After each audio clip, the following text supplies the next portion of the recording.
Morning to y'all. Yes. Yeah. It's gonna be a wacky Wednesday. It really is, Sean. Oh yeah. It already is. And you know what? It's not only a wacky Wednesday, it's parade day. We love a parade. The city of Tampa is hosting one. Not just your normal pedestrian parade.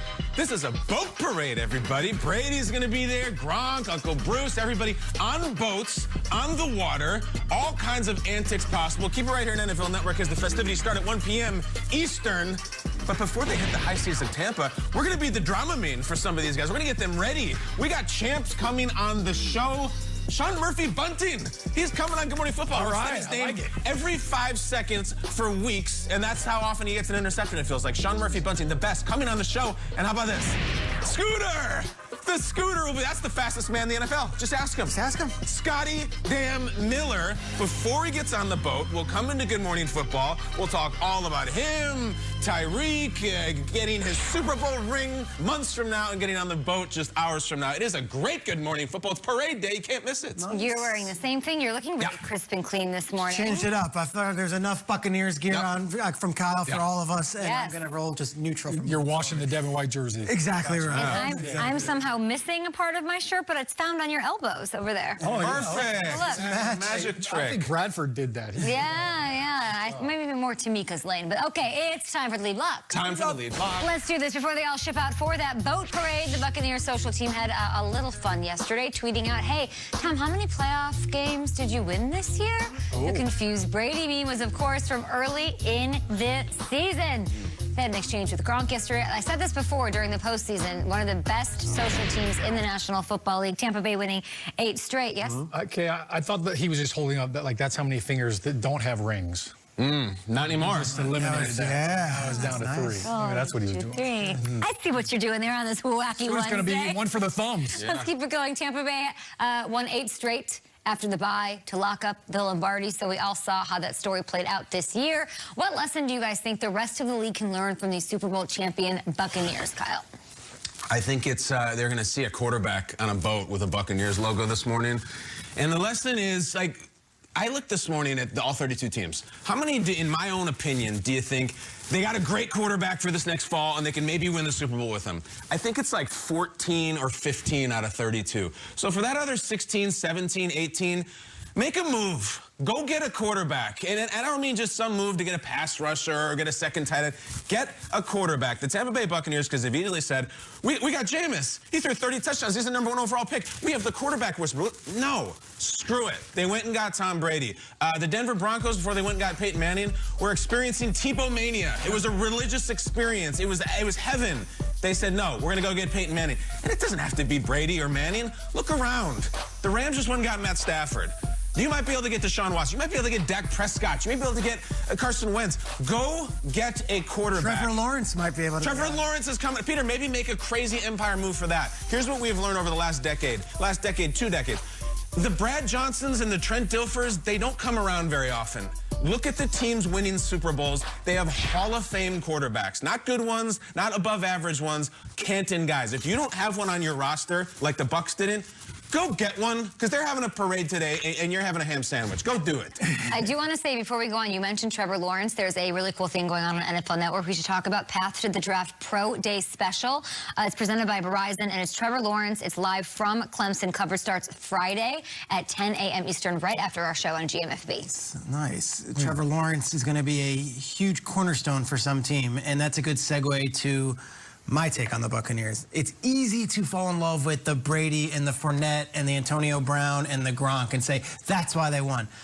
The Buccaneers team is so deep and so good, and it's because they drafted good football players over the years. I thought they just signed all free agents, no? No, but doesn't everyone just say, well, of course they drafted good football players?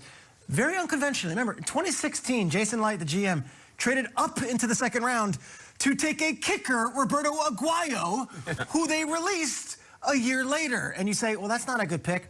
They also drafted Vita Vea, who is a defensive run-stuffing tackle who will never sack a quarterback, which is completely unconventional in a passing league, in the 1st round. And lastly, they took a linebacker named Devin White, 5th overall, when no one takes linebackers in the top 5. What their philosophy was, draft good football players. Antoine. And we can build up the cornerstones, and we can. These are some of their first, second, and third round picks from the last few years. They're all starters. Wirfs, Winfield, White, Murphy, Bunting, Vea, Jones, Kappa, Godwin. And you might say, yeah, but every team's trying to draft good football players. Not necessarily. Sometimes you reach for a wide receiver in the top 10. Sometimes you make a play and say, oh, we need a corner because we're going to take a corner here because he's the best corner on board. Devin White, not a conventional pick at a top 5. Oh, middle linebacker. You don't see it. You just don't. Luke Kuechly was at the end of the top 10, and that's really the last time we've seen it. And then you go through Vea and all these names. They built the cornerstones first, and then they went and got Brady, and then they went and got Antonio Brown. Tom Brady's not joining the Buccaneers if he doesn't look at that roster and say, wow, they've got a lot of good football players. And all of those guys, they're all on rookie deals. Godwin is finally a free agent. But you could afford to pay a Brady and afford to pay a Gronk and afford to do all this if you make good draft picks and don't worry about what everyone else is going to say. Just go and take the best football players and build the team. I thought the front office from the Buccaneers did an excellent job of setting this up heading into this season. I love it. When you win a Super Bowl, man, there's so much praise to go around, right? And everybody deserves a little bit of the action. You're talking about get yourself a quarterback. Yeah. Isn't it funny how you bring in a championship caliber quarterback and all of a sudden the defense starts playing better? Everybody starts playing better. The blocking is better. It kind of becomes contagious. And we had Scott Pioli on the show yesterday, right? He did a great job talking about how it's not just about collecting talent. It's about collecting great teammates, players that love the game of football and that enjoy the game.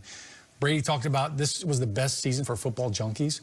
I think what everybody can learn from the Bucs is, look, you bring guys together, and when you build the confidence in each other that they can win any single game. It helps with Tom Brady at quarterback. They know. I flashed back to earlier this year, right? They were getting blown out by the Chargers. Sure.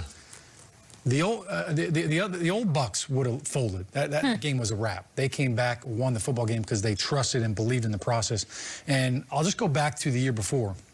Jameis Winston led the NFL in passing yards. He also led the NFL in interceptions. So when you look at that, you've got a great team, but they're not playing sound football. They're not taking care of the football.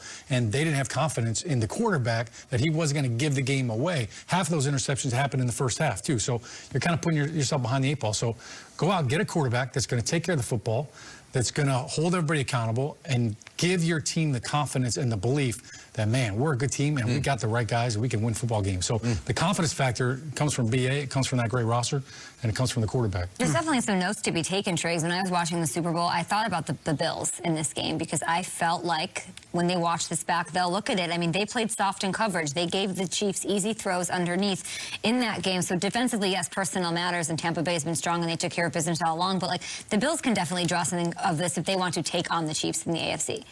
Yeah, and personnel matters, right? I mean, I don't know if the Bills have a Shaq Barrett or a Jason Pierre-Paul or a Sue or a Vea, but there is a blueprint of if you can look at that and try to do what Todd Bowles did, maybe we can compete with the Chiefs moving forward. But gosh, I don't know if they play that game 10 times if it happens like that ever again. It was a perfect storm for Tampa Bay, and it all worked out.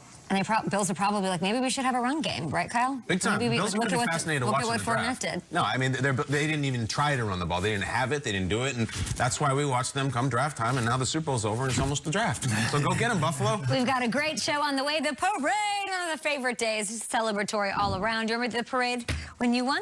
Yeah. Yeah, nobody knew what the parade was going to be like. You're like, I kind of don't remember. You're like, parade? February? New York City? Yeah, I mean, a couple people. Did that end in the way that didn't Robert De Niro famously buy you guys dinner that night?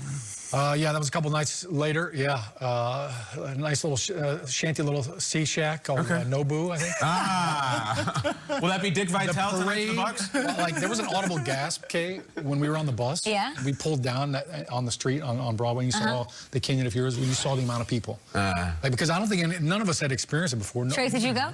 I did. I was there down at Canyon Heroes. You didn't know me then. You're throwing paper out the window. Just as a fan. Professionally for Fox, I'm there. I'm like, they're on a parade boat. Yeah, it was awesome. I'd also done Yankees ones. Like, it wasn't new to me. Hey! I had never seen anything like it.